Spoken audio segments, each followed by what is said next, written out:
who will talk about juvenile justice in America, and will probably drive it more home to the South. And so our presentation today, again, would be, we will talk about juvenile justice. And so if you have any questions, we ask that you use the chat room, the chat box to put questions in the chat box. And if you have a question that you would just like to ask, we ask that you use the features, the reaction features, to raise your hand, and we will acknowledge your hand to ask a question. But we ask that you use the chat box to ask questions, whatever you would like to know as it relates to juvenile justice. We ask that this would be a very engaging presentation today. And so today our moderator is Dr. Leah Cheatham, and I will introduce Dr. Cheatham, and I will turn the virtual mic over to Dr. Cheatham, and then she will introduce our panelists for today. So Dr. Cheatham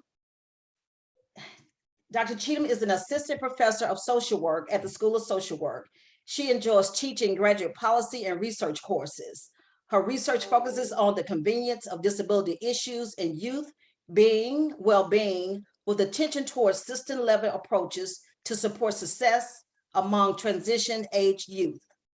Drawing upon both legal and social work training, Dr. Cheatham strives to identify and promote practices and policies that advance social justice.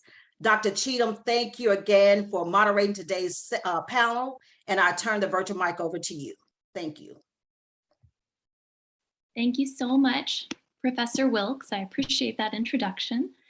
Good afternoon, everyone. As Professor Wilkes shared, I'm Leah Cheatham, and it's my absolute pleasure to moderate this discussion on juvenile justice in America with our distinguished panelists, Dr. Curtis Davis and Professor Daphne Robinson. Like all of you, I have a keen interest in learning more about critical issues facing our youth within the juvenile justice system and how we as social workers can advance systemic reforms to promote well-being among all youth. So to get us started today, I wanted to begin with just brief introductions of our panelists, Dr. Davis and Professor Robinson.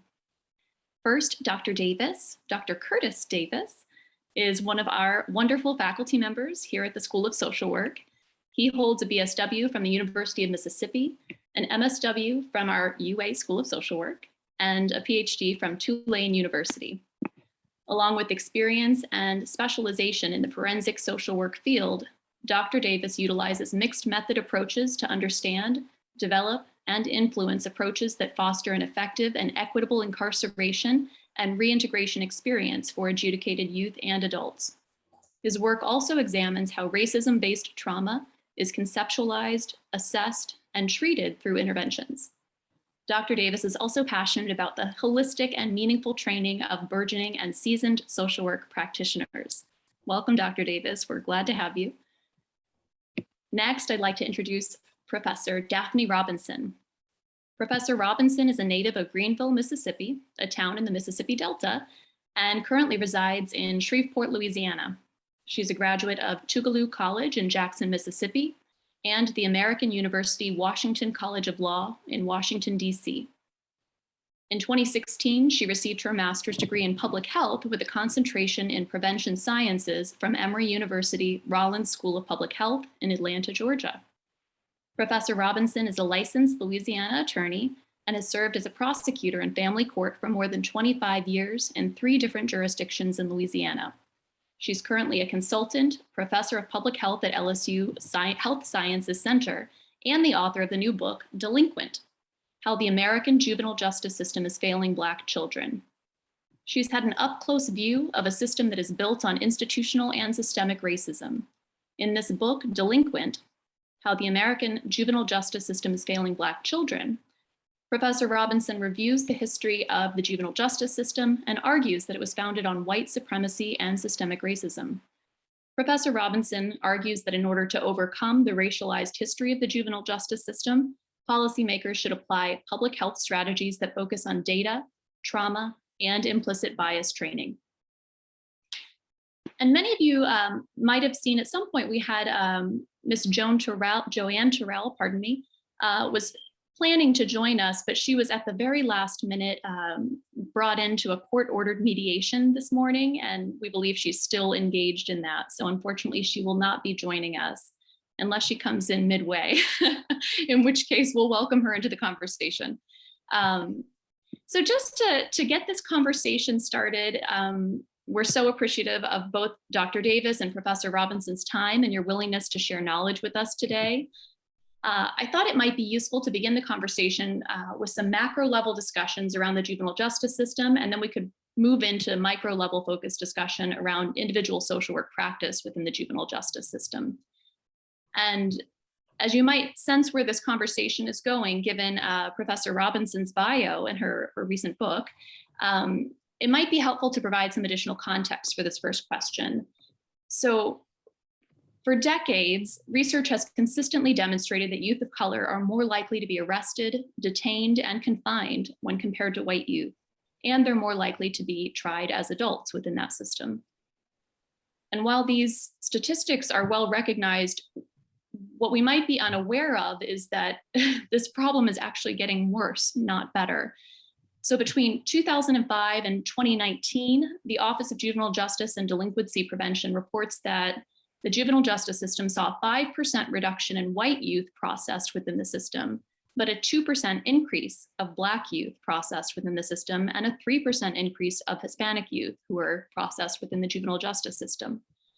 So to begin this conversation, Professor Robinson, I'm going to come to you first.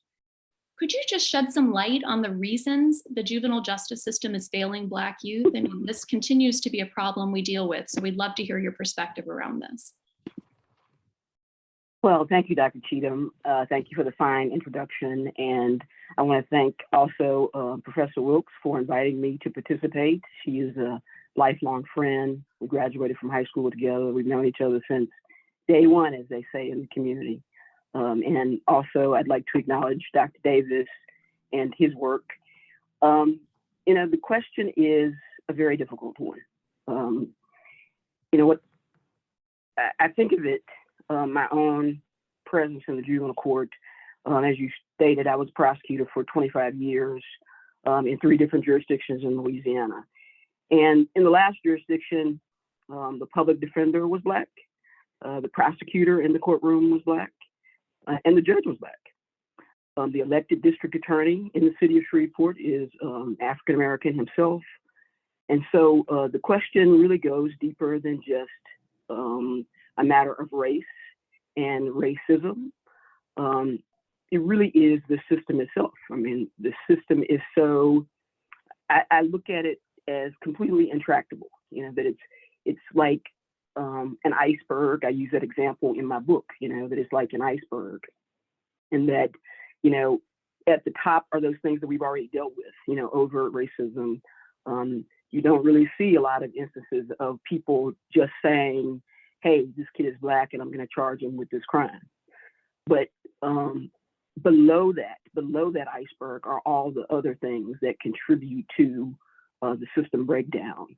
The fact that there are laws that have a disparate impact on Black and white children. The fact that there is no implicit bias training mandated in juvenile courts. In some courts, there is implicit bias training, but it's not mandated. The fact that courts don't evaluate data and prosecutors don't evaluate data the way they should in order to determine who are the kids coming into our courtrooms. And that we don't evaluate what has happened to young people. One of the things that I said to myself when I went to public health school and then returned to the juvenile court to practice is that I would stop asking, what's wrong with you, kid? And I would start asking, what happened to you?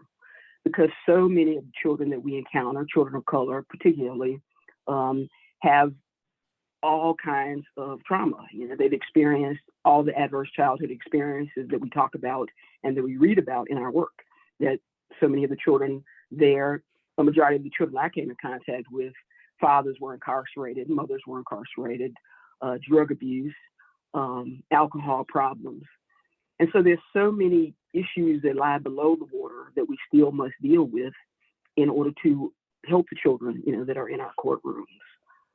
It's difficult to put our finger on one issue that makes, the system as complicated as it is. But those are some of the issues that I would bring up first, and would love to hear what Dr. Davis has to say. Yeah, thanks so much, Professor Robinson. Again, I want to echo you and thank Professor Wilkes for hosting this and inviting us, and Dr. Cheatham for moderating this as well. I do want to offer before, I respond to that and, do my best to piggyback off Professor Robinson and just contextualize my experience. I'm from Mississippi. I was born in Greenville, Mississippi as well, raised in Mississippi. Um, Practice, particularly with youth involved in the justice system in Mississippi, everywhere from working in Children Advocacy Center to youth court, and then leaving Mississippi to practice and advocate on behalf of adults adjudicated by the government. I worked at a federal.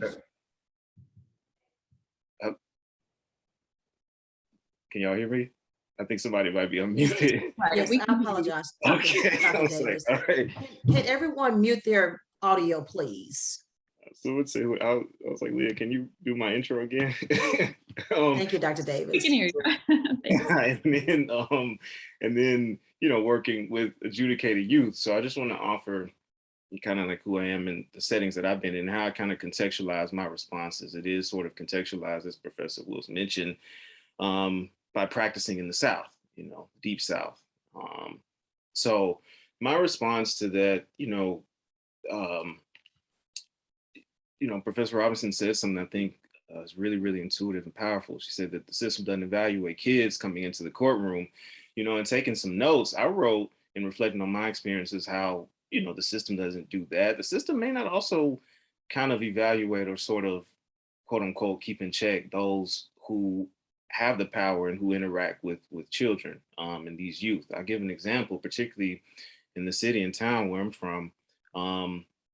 There was this person or this title called judge designee or youth designee. So what happens is that a person, particularly a young person, would come into contact with police. And before the police would detain this young person in a detention center, they would call this person, this designee, and say, hey, this is what we have going on. What do you want us to do with this person? There's a power differential there where this person says, hey, lock them up, or hey, don't. If, there isn't this sort of mindfulness of who the person is making this really impactful decision, then we have issues, and I sort of posit and suggest, and I agree with the research that says that once a young person does come into contact with, law enforcement in the system, it could be pretty damaging. So I think that's sort of one reason or maybe explanation as to how we're sort of in this situation now. I think for Mississippi, focusing on Mississippi and being familiar with some of the research that's happening right now, a lot of the approaches as it relates to youth involved in the justice system are kind of siloed. There really isn't this comprehensive approach. It's kind of like the Wild Wild West. I can't think of a better way to describe it, where some people in some counties kind of do what they want to do, and they can be particularly dangerous and problematic. There are no checks and balances, so to speak.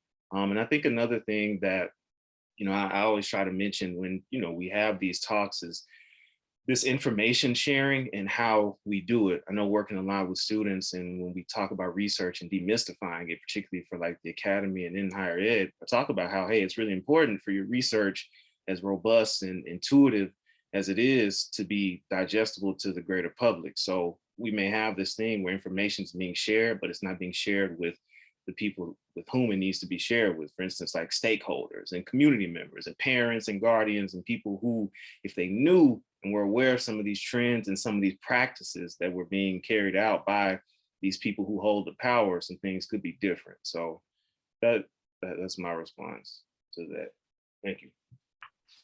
We're already heading in so many directions that, just jump out at me as critically important. So thank you both. To your point, Dr. Davis, about, go ahead. Sorry, Professor Robinson. Sorry, we'll probably do this all day, go back and forth, and we still won't move past question number one. But I agree with Dr. Davis wholeheartedly about community, that one of the things that we don't do, and I'm going to say particularly people in the communities most impacted by the criminal justice system, in Black communities, I'll say, is that I've seen, on an individual level, I've seen parents, white parents whose child is arrested for burglary or some other crime, Well, they may not be rich people, but they may know someone who knows someone. That someone may be able to pick up the phone, call the DA, and say, "Hey, my son got arrested. Can you, help him?" Well, the next thing you know, that kid is in a diversion program. Because it's beyond me. My role was always as a low-level prosecutor. So, you're basically told, don't ask any questions. This kid is going to be referred to diversion. And it's obvious, the reasons why. And then you see, Jaquan or Javon, who's African-American, come along, commit the same crime, and there's no one to advocate for him other than his public defender. And hopefully maybe the judge, has some, insight. In my practice, it's been rare that you find the prosecutor having any sympathy for the child. I tried to as much as I could, and do what I believe was in the child's best interest and do justice. But he makes the great point that we have to be more vocal as a community, whether it's your niece or your nephew or the little kid down the street, talking to elected officials about, what services other than referral to court or detention can we offer kids on the front end rather than the back end. Most definitely. And, I'd just like to add to that really quickly. I feel comfortable saying, that I think the tone for this conversation is one where we're talking about being proactive and how we better serve youth in the system. And, I can't assume that everyone is familiar with the justice system or juvenile justice system or youth involved in the justice system. I think for me personally, I'm approaching it and responding to a system that I've seen be relatively punitive as opposed to being rehabilitative. In my practice and experience, and I'll just be blunt with you all, pardon the language, but I am quoting what I've heard a youth court judge say in threatening young people to quote unquote straighten up, or else, I will send your A word to the second floor. Now, what that means, and to paint a picture, is that particularly in Lee County and Tupelo, where I'm from, and when I was practicing in the setting, youth court was on the third floor. The adult and circuit court was on the second floor. And what would happen is that judges would sort of taunt or tease the idea of not your academic graduation, but a graduation where youth sort of are certified as adults and go to that court. So, this, I think, my tone, and I think one thing that we're going to be hitting on is how it's proactive, how we should be proactive and push back against, again, some of these system actors or people who hold power and sort of use it and taunt it and flaunt it. Professor Robinson, you just made me think about this. Thank you. Yeah, and I hear both of you all acknowledging past trauma among youth who find themselves in this system.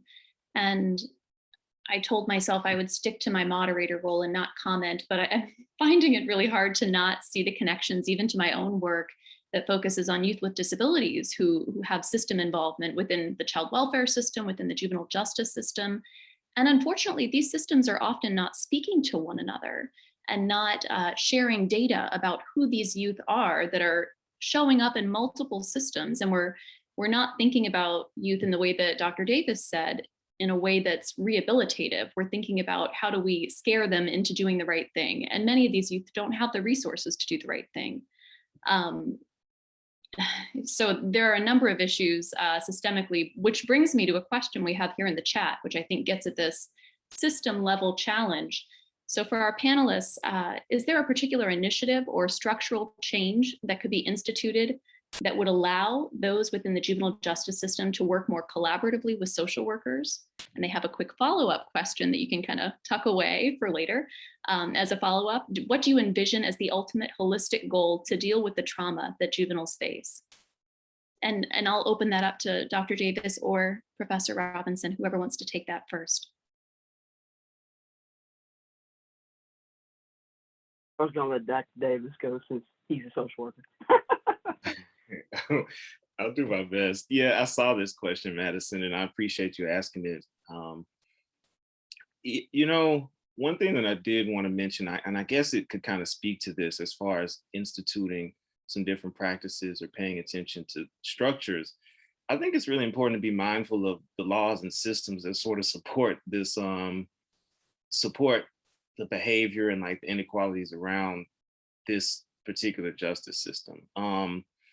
You know, we get into kind of not necessarily covert oppression, but I mean, but very like overt and in your face oppression that's written in sort of the laws. They're sort of held up and supported, particularly for Mississippi. I'm thinking about youth court judges again, who surprisingly do hold a good bit of power. And from what I've seen contextually, kind of go unchecked. They're familiar with the laws and the systems, and this kind of gets into political advocacy and really lobbying for some of these laws to be changed, for the system to be changed from that standpoint. I think the other thing that's really, really hard to do, and I'm thinking about this from a multidisciplinary standpoint, in thinking about those who may hold power from attorneys to judges, I would really love for everyone to participate in trainings and discussions on an ongoing basis and almost make them compulsory. Oh my goodness, telling judges what to do is so difficult. And there are people who are trying it. I do want to acknowledge that across the state, there are youth court and youth counselors and stakeholders who are doing the work and doing their best. So, you know, I'll kind of take an attempt at the second question. What do you envision as the ultimate holistic goal to deal with the trauma that juveniles face? I think honestly, like with respect to that question, one of the things that I try to stay away from is I kind of abstain or try to not use the term juvenile, and that comes from my work with adults in, you know, kind of pushing back from the assumption that everyone who's incarcerated and comes into contact with the justice system is guilty. And particularly, like, I know it's an older theory, but kind of adhering to labeling theory and really being mindful of those labels. I may say something like justice involved youth or something like that. It's a mouthful and it's researcher-y, but for me, part of that is really taking a baseline approach, not making assumptions. I sort of start by, I would talk to the youth and, you know, kind of educate on trauma and what that even is. Because if we're familiar with it, we may know that trauma is something that kind of happens unbeknownst. Sometimes people don't even know that they're experiencing this or have been traumatized. It's the norm, so to speak. See this a lot with working with adults. So I think for me, a system where it really is focused on proactive, rehabilitative, culturally, ethnically, racially sensitive measures and approaches is something that I would kind of envision. I think it takes a team effort. It's the village approach, quote unquote.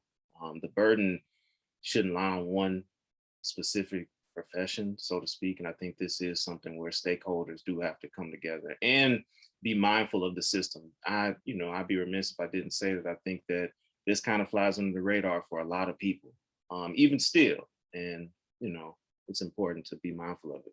I'll be quiet, Professor Robinson. All right. I mean, you're right. It's very difficult telling judges what to do, even when they're absolutely wrong. I was told when I was in law school once by a very good professor that no lawyer worth his salt has never been held in contempt. And so I've been held in contempt more than once. And I'll say in this forum of at least 100 people right now, I was fired from my second DA's job after 18 years of working there as a chief prosecutor because I questioned everything that happened to Black kids. And because it was so obvious that we were, whether it was intentional or unintentional, that the difference was being made between the prosecution of Black children and white children. And, you know, they weren't doing enough. I mean, it came down to a political disagreement, you know, between the newly elected DA and myself. I talk about it in the first chapter of my book. But it was the best thing that ever happened to me when I was fired because it set me free to say what I needed to say about the system. I'm very passionate about this work because I've done it so long. And because I've seen so much, so many children that, you know, but for someone in the system standing in the gap for them, who knows where they would be. And so you're right. You can't tell judges what to do, so they have to be mandated. And we need to have some laws in place, policies in place. And that is the public health part of me coming out, that mandate courts to evaluate the mental health of kids, right off the rip. One of the concrete examples that I can give you is I participated in a project with the John T. and Catherine D. MacArthur Foundation. It was one of the most, it was one of the best things I did in my practice in juvenile court. But the reason why they came to us to ask us to apply for a grant was because we had already partnered with the community foundation and social workers in our community, because we started seeing the same kids coming back to court over and over again. So we knew there was a problem. I mean, we had done all this stuff to try and fix Johnny. And then, 2-3 weeks later, you see Johnny come back again. He's done the same crap again. And so you know that there's a deeper issue, whether it's a family issue, a mental health issue, an educational issue, there's something. And so what we started doing was, as soon as the kid presented to juvenile court, we would do an initial assessment. And if the assessment suggested that there needs to be further evaluation, we recommended that the family do that through the process, through the adjudication process. And if the child was eventually adjudicated, then whatever recommendations were made by the social worker or mental health professionals, then that was incorporated into the child's sentence. And so I think it should be the case that kids are evaluated as soon as they come to court, across the board, really. And the second point that you made, the second part of the question about what do you envision as the ultimate holistic goal? Well, I talk about it in the book as well. One of the court systems that I have a great deal of respect for is in Washington State, King County. And what they've done is reimagine their system and turn juvenile court over to the Department of Public Health, rather than putting it in criminal justice. We tell ourselves, and we say it in juvenile court and we say it in criminal court, hey, we're not social workers. Lawyers will tell you that in a heartbeat. Judges too. I'm not a social worker. I came here to, listen to evidence and make a decision about, guilt or innocence. But at the end of the day, the court system is a big old social service. And so the work of children should be directed towards departments that are most familiar with it. It may be some other department in another community. But, in King County, they use the public health department, and they see as their they define a public health approach to juvenile justice as engaging communities and applying a strong evidence base to determine prevention and intervention strategies that eliminate the need for juvenile detention and promote well-being and the development of all youth. And so, anything that we can do to keep a child from getting closer and closer to the juvenile court, because we know the closer that child comes to juvenile court, the deeper they will move into the system, past juvenile court on to adult court. And then one other point that I wanted to make, if I remember, I'm over 50, Dr. Cheatham, so some things, kind of leave me every once in a while. But, we really need to, and I said that earlier, as a community and as a community of stakeholders and parents and friends and family, be more proactive in the system. Not just when something happens to our child or a child that we know, but when these folks are running for office. Someone mentioned in the chat about Rutherford County. When I read that story, there's some stories I just can't read because I just get so disgusted that I could just scream. And so I finally brought myself to read the entire ProPublica article about what happened in Rutherford County. But this lady shouldn't be on the bench. I mean, people need to respond by saying, okay, you don't need to be elected to this office. Maybe you go do something else, but not here with these children. So that's my opinion. Thank you for sharing that. Well, I love that you're bringing into this conversation just a reimagining of how we should approach youth who come into contact with the juvenile justice system, and whether there needs to be a juvenile justice system. I think that's an important question for us to be asking, whether we need to criminalize youth behavior or whether we should rehabilitate youth behavior, as I believe Dr. Davis and Professor Robinson have mentioned. So in thinking about potentially shifting this conversation a bit toward practice, I'm wondering if either of you, acknowledging that we are, within this current system, the juvenile justice system, what particular court-ordered programs, practices, approaches to helping youth who are involved with the juvenile justice system have you two noted within your professional lives to be particularly beneficial to youth? Are there practices and programs that are working effectively within the juvenile justice system currently, or does that require reimagining as well? And I'll open that up to either of you who feels compelled to take that. Well, since I made Dr. Davis. Oh, As both of you are thinking about that question, I also want to note, please feel free to throw questions into the chat box. I'm monitoring that as best as I can. So if you have any particular interests that you'd like to throw out to our esteemed panelists, please do so. I know they'd welcome your questions. So back to the question of practices.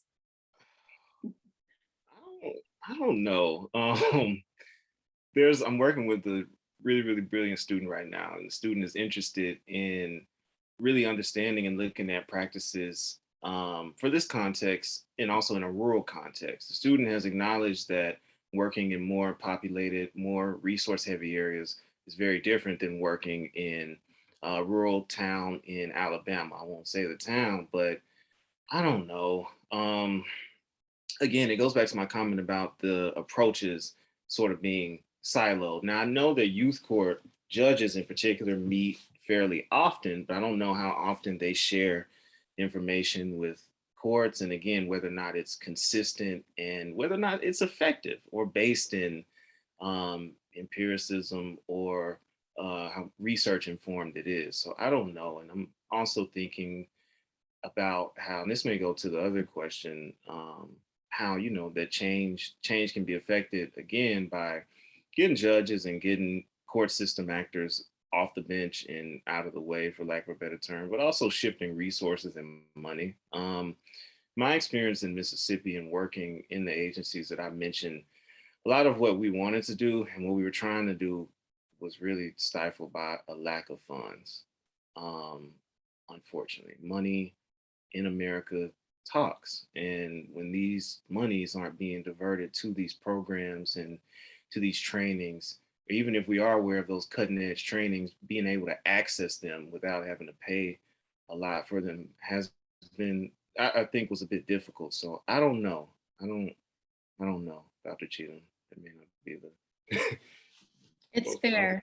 That's fair, Dr. Davis. There may not be, the magic bullet practices and programs that we have to order youth. In my preliminary look at some of this, I haven't seen too much that seems to be impressively effective in ordering youth within the system. But I'm curious to hear from Professor Robinson as well. Yeah, I mean, I haven't seen. What I would see very often was a program that was working and it seemed to be effective, but it really had more to do with the person who was running the program than it was about the program itself. And so I think sometimes that's the hard part, is finding the program that's promising or evidence-based and has the right people running it. Because you can have the best program in the world and then you've got some ridiculous person that shouldn't be involved with children, running it. And so, but I have seen some multi-systemic therapy. I thought was an effective program, I guess if you can call it a program, or way of approaching problems within the home and, mental health problems, just a whole onslaught of problems. I think sometimes maybe the MST programs that I saw just had some really good people working in them. And I don't know if they're effective everywhere. I've been other places who said that they don't, and people there have said they don't get, the best response from them. But in my experience, they've worked pretty well. Dr. Davis has mentioned Mississippi a number of times, and I didn't have the pleasure of practicing in Mississippi, but I have been doing some consulting work with some juvenile court judges there.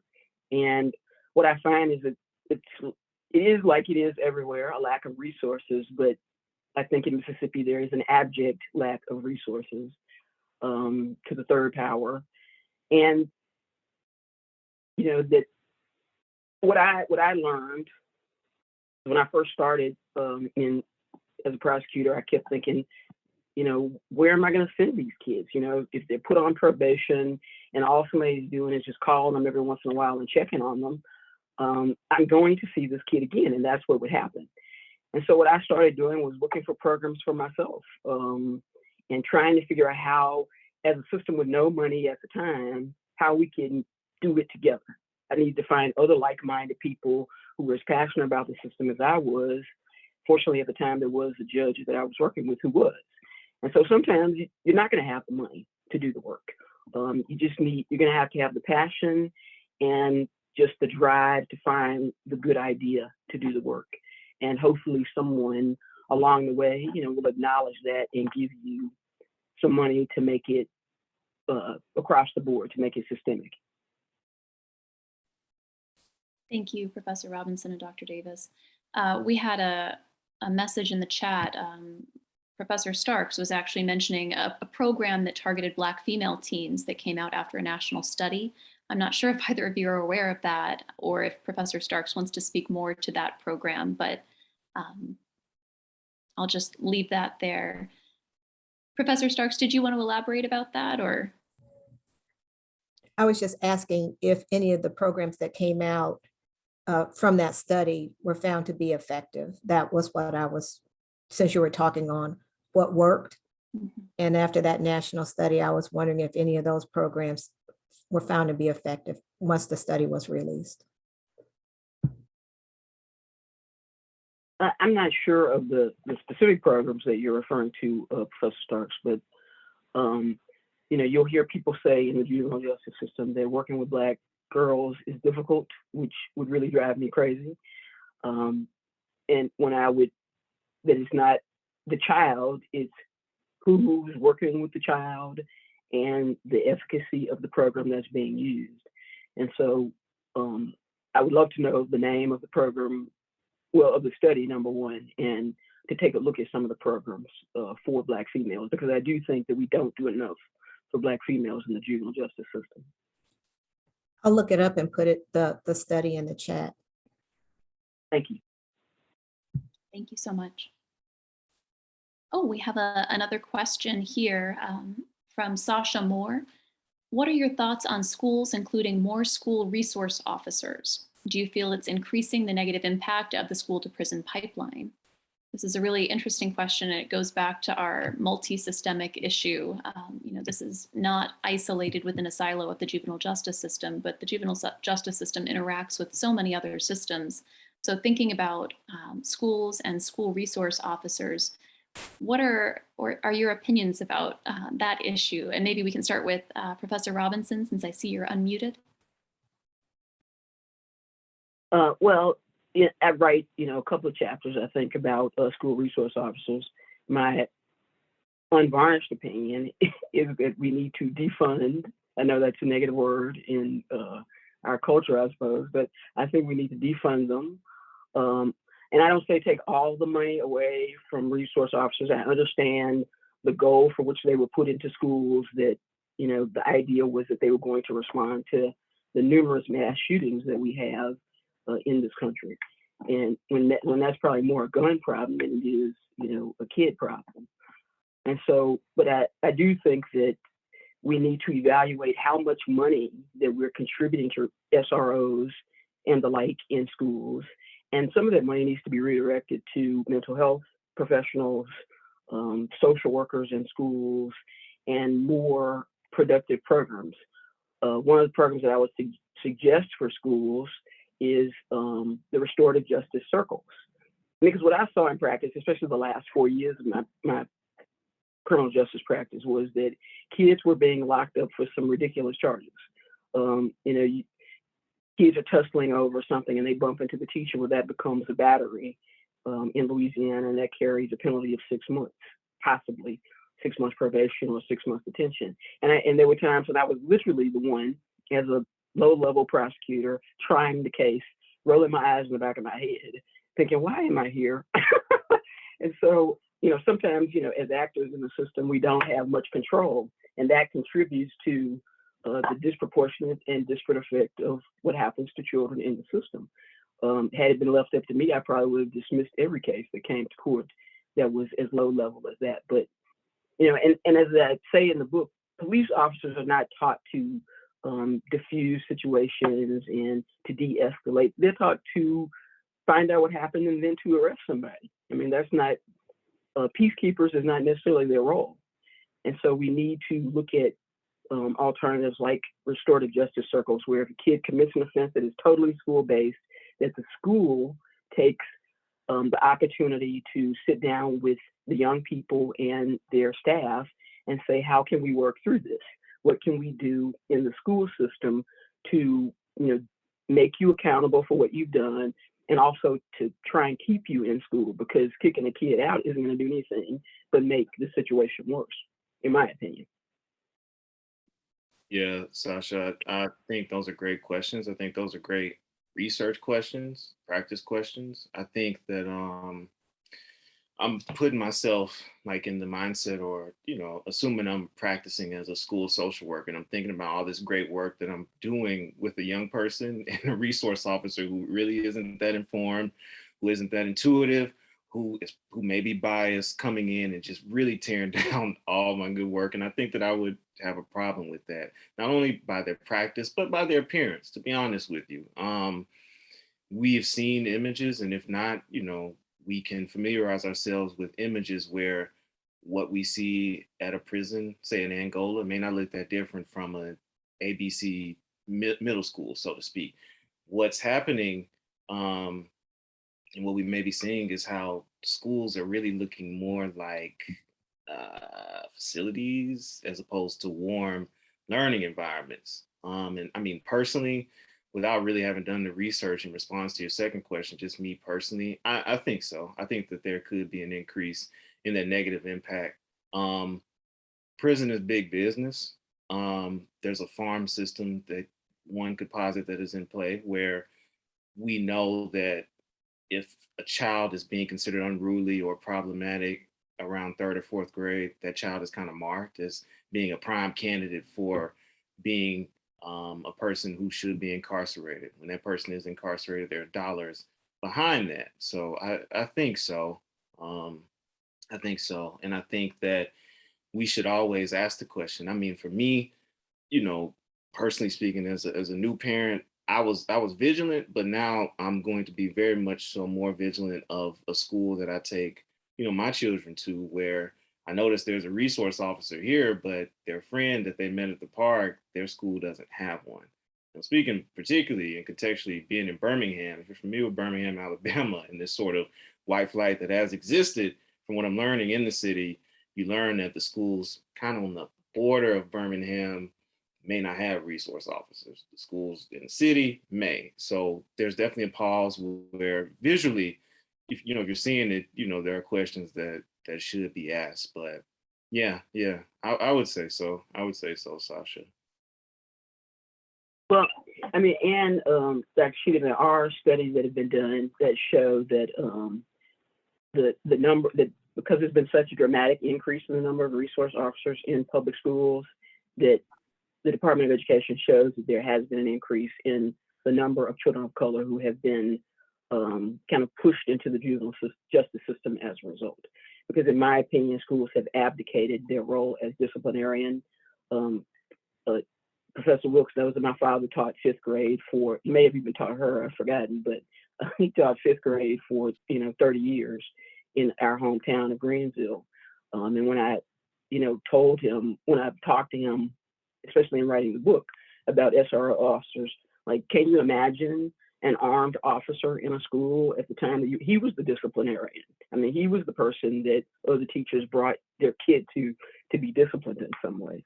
And so, we have a history of doing this in public schools, disciplining children, and so I think that we can go back, to that history, certainly not using corporal punishment or anything like that, but certainly I, as someone who has dealt with cases that involve SRO officers, it is one of the banes of my existence.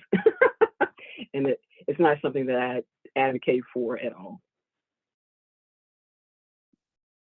Thank you both for speaking to that. I think it's an important point that highlights how this criminalization of youth is pervasive across systems, and we as a society can do better in rethinking how we approach these issues. Dr. Cheatham? Yeah, please. Quickly, I want to follow up. Dr. Starks put the study in the chat, and I clicked on it. I started reading it. I'm going to read it some more, and it has me thinking about how in this practice, and it's similar to a lot of other practice, but particularly for this, because you're interacting with judges and and people in law enforcement, so to speak, there is a duality and, and an extra task, so to speak, of, advocating for your client, advocating for the community, and also educating judges. They can be particularly stubborn and outright oppressive. So, for instance, this study and this approach focusing on the experience of girls is, it's right on the money. It's what we should be discussing. I could hear a judge, and this is assumptive, but hear a judge say, hey, don't bring that in my courtroom.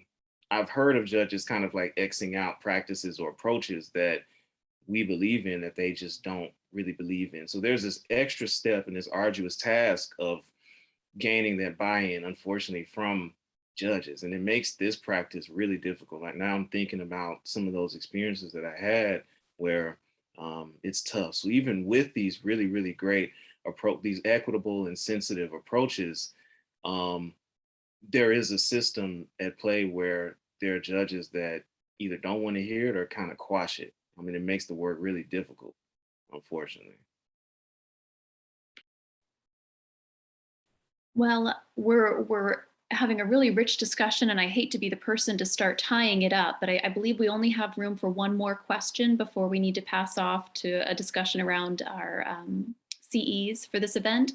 But I thought it might be helpful to end with a practice-focused question, particularly for those who might be attending today with an interest in working with this population of justice-involved youth. Dr. Davis, maybe you could start us off by speaking to, if you would, some strategies that you have utilized to become more impactful while working with this particular population of youth. It might help to inspire some of our, burgeoning social workers to think through novel approaches and ways that we can develop more helpful programs for these youth that would be rehabilitative as opposed to punitive. So if you could speak to that a bit, we would appreciate it. Yeah. I'll be brief. Thank you. I think it's just important, from an academic standpoint, if we have research dollars or if we have the ability to do research and inform the knowledge base, to cater those research questions to better understanding and advocating on behalf of youth involved in the justice system. It's always important to go to the source and ask youth how it is they want to be served. I think that's really, really powerful. A mistake that I made recently, someone from the university's athletic department contacted me and said that members of a particular sport were going and talking to youth in Tuscaloosa. And I was like, oh, I didn't even know that they were tapped in like that and talking to them. And this assumption of who is or who isn't, or who could or who couldn't talk to youth is something that I think I want to push back against. So making this conversation a bit more inclusive and taking some unconventional but safe and equitable and sensitive approaches, I think would be key.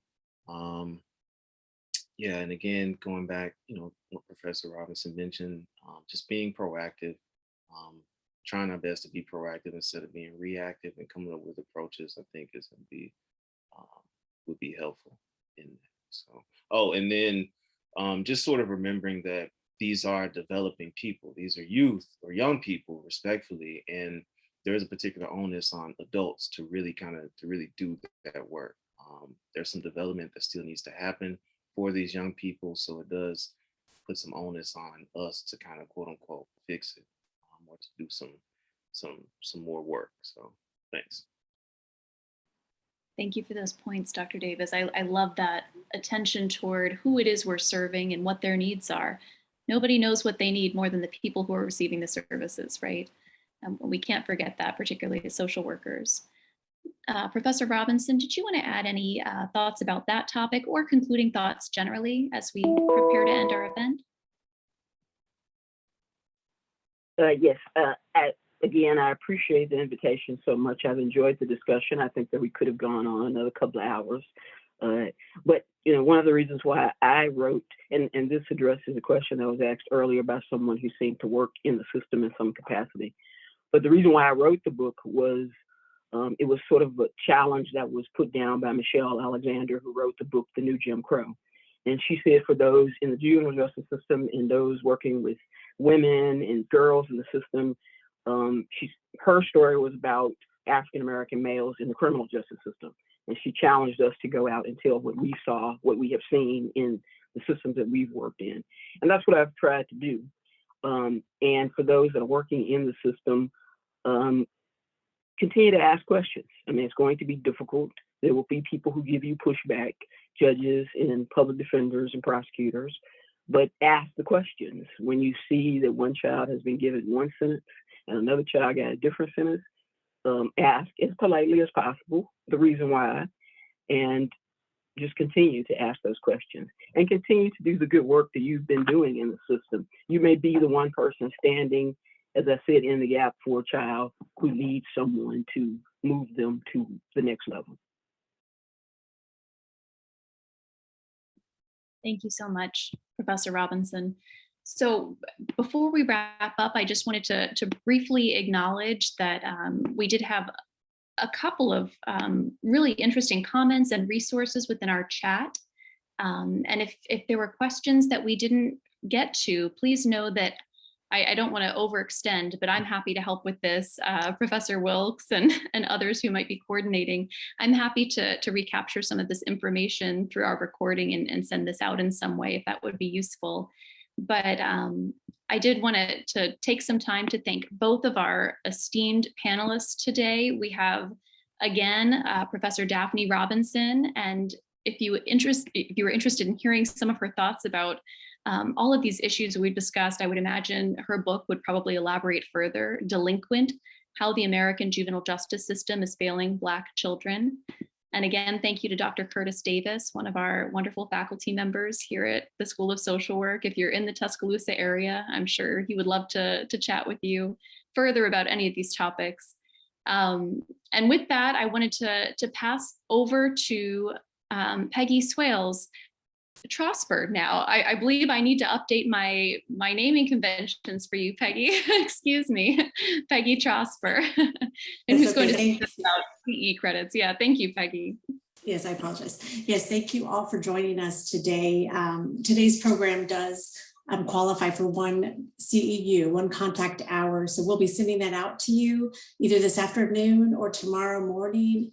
And I'll go ahead and compile. Thank you, Leah, Dr. Cheatham, for offering to do that. But I have captured the links that were shared in the chat boxes. And if our panelists are agreeable, we can put their email in that, their contact information in an email as well. But as well as Professor Robinson's book that was mentioned, Delinquent. So thank you for joining us, and we look forward to our future Noontime Knowledge series next month. Sharon mentioned it's on HIV/AIDS. We'll be celebrating National or World Day of AIDS. So that is next month. But yeah, thank you. Look for that email with your resources and your CEU form this afternoon or tomorrow. Thank you.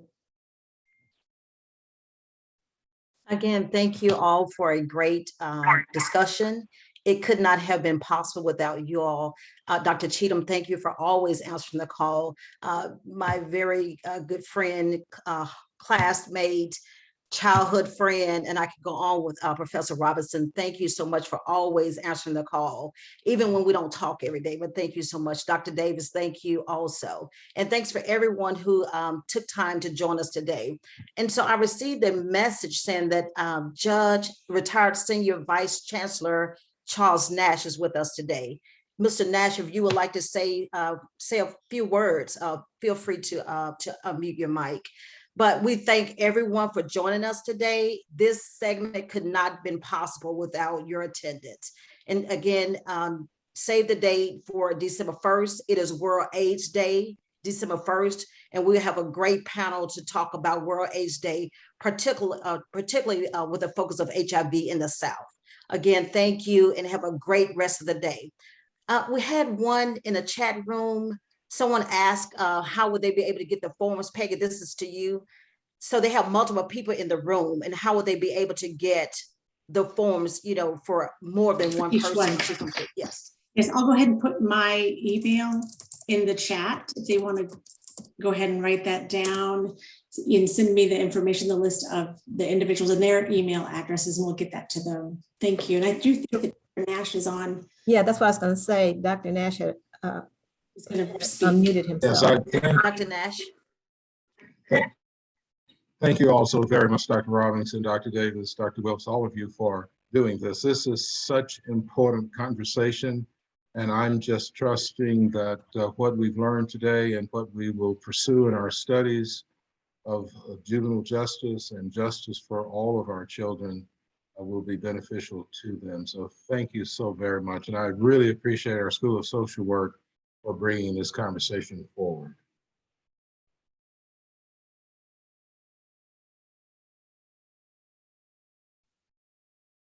Thank you, sir. If there's no other questions, thank you again for joining us today, and we look forward to seeing you on December 1st for World AIDS Day. Have a great rest of the day and happy week.